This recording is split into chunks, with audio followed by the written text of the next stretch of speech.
What is going on, everybody? It's Alex coming back at you with another video. And today I'm going to be giving you guys the underrated prospects in the 2023 NFL draft. So this is going to be based off of my big board. Again, there's a lot of players that you guys might be very high on that aren't on here, but that's probably because I either have them extremely high or honestly, I think that the community genuinely thinks that they're worth that type of grade. Regardless, feel free to drop their names down below. We'll discuss it. If you guys are new, feel free to like, comment, subscribe. We're trying to grow to 5K within the next month or two.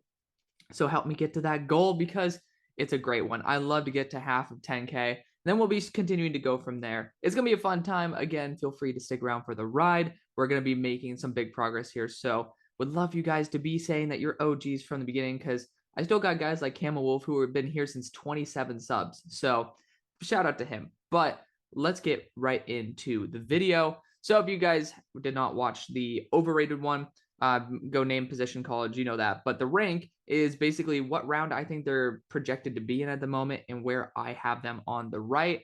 So take that as you will. Again, everything's subject to change. But as of right now, according to my big board, this is how it's laid out.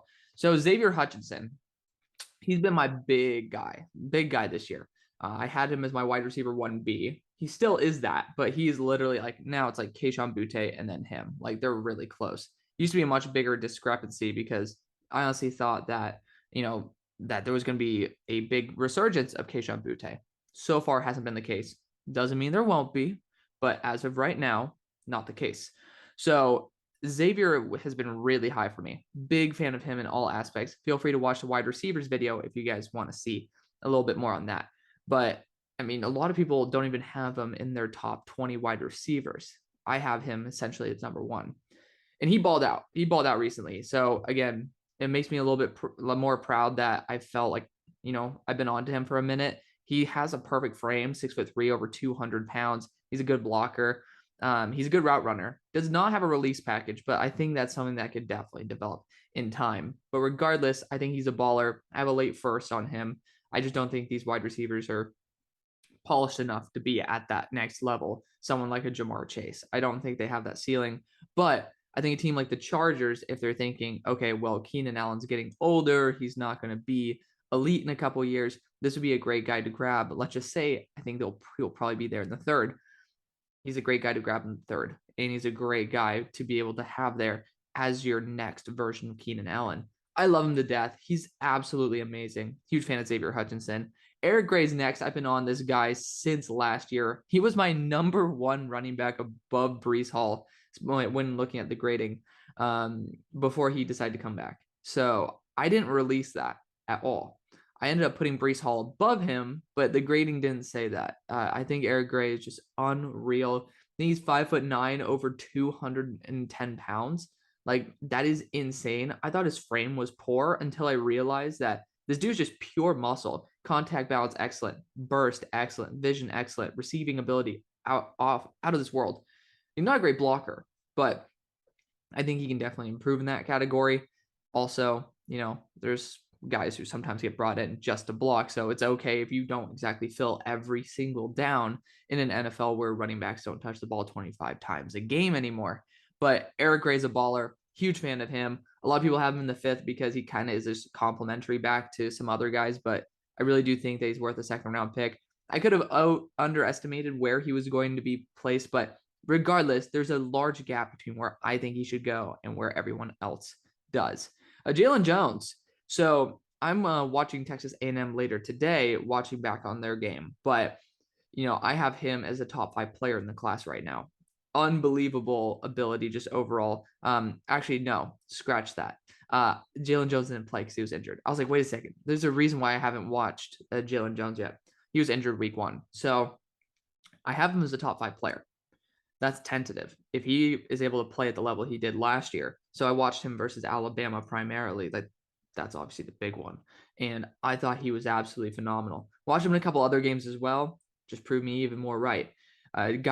He has such amazing field awareness. He's great in press. He's 6'2", 205 pounds, which is a great body comp or a height to weight ratio. The guy's an absolute freak. So I'm a big fan of Jalen Jones, and I think he is athletic enough to play at a high level at the next level. Joey Porter has just been balling the fuck out. I had him as my number 8 player in the class, and I mean, he's still there. He ended up lighting it up for Penn State. He was the best graded defender on their entire team. He was locked down, great in the run game as well. I might have to put him as my true number 1 corner. Happy to say he was my number 2 starting out the year. Will McDonald, I have him as a top 15 player in the class. He's a little bit older, but I said he's Kayvon Thibodeaux, kind of like on clearance, so to speak. You know, you're not getting Kayvon Thibodeaux, but you're getting a good enough version where if he actually hits his stride in the right scheme, he could be as impactful. So I really do love Will McDonald. I think he's great. And again, I think that he's just totally not getting the respect he deserves. A great athlete overall. You know, he definitely has a very high ceiling. This guy I just officially graded as of this week. JL Skinner is a freaking monster. 6'4", 220 pounds, and he moves incredibly. Super fluid athlete and has amazing field awareness. I think the guy's an absolute stud. Now, he can't engage with a block. For some reason, like he's great in the run game until you actually touch him. I don't understand that, but I think that something could be easily trained and easily coached. So really, this guy's ceiling is sky high.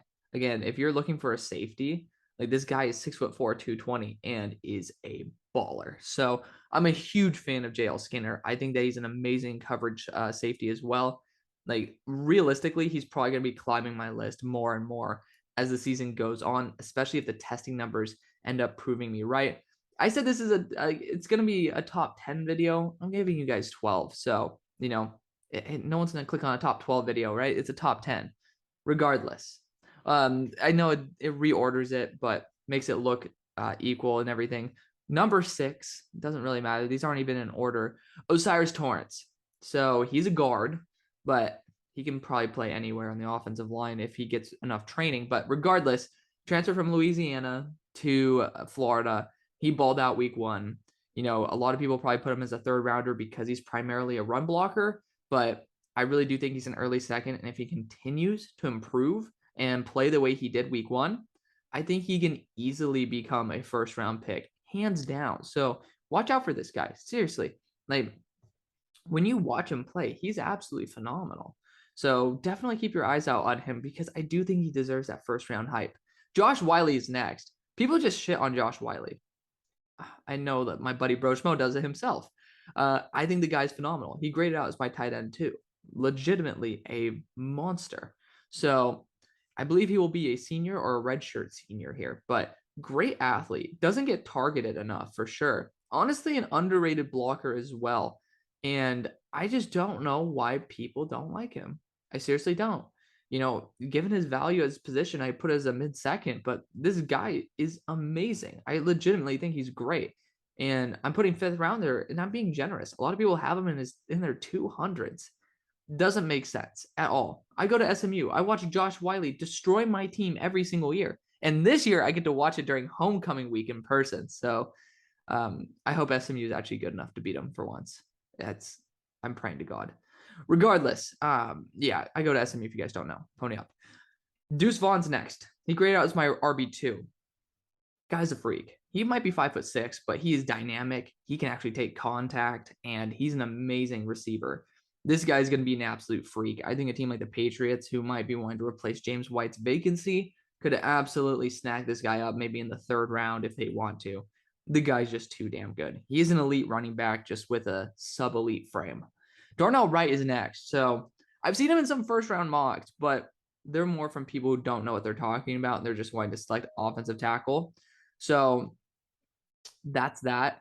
But Darnell Wright, he just is super solid overall. And this is a very poor tackle class. You got 3 dudes at the top that are really good. Skoronski finally put on weight. Broderick Jones is really good too. And then Anton Harrison. Darnell Wright is going to be the next one on that list. I really do think that he's a really good player. And this offensive tackle class is starting to shape out. It is. Like last year, it was starting to get a little bit worrisome after the top 3 or top 4. I'm tripping up. But regardless, he's really good. Tennessee trains their O-lineman very well. And Darnell Wright is not an exception to that.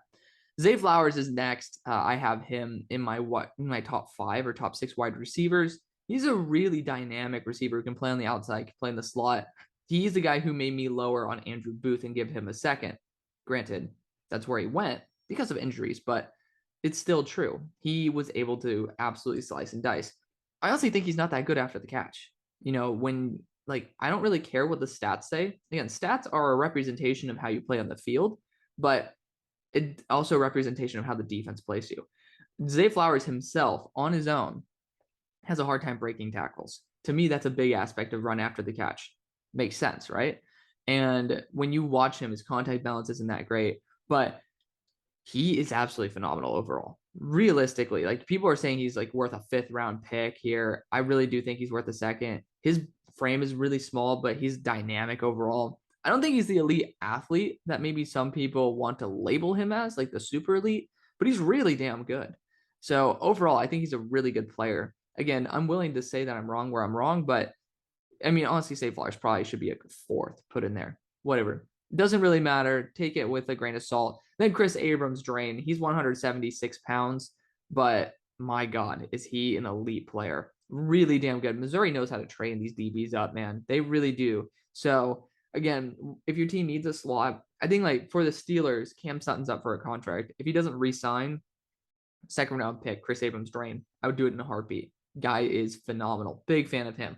But let me know what you guys think. Who should have been on here? Again, this is the top 12. This isn't every single underrated player in the history of the draft, but I wanted to bring it to you guys. I want to show you guys where I have these guys. So let me know what you guys think. Thank you guys so much for watching. See you on the far side. Peace.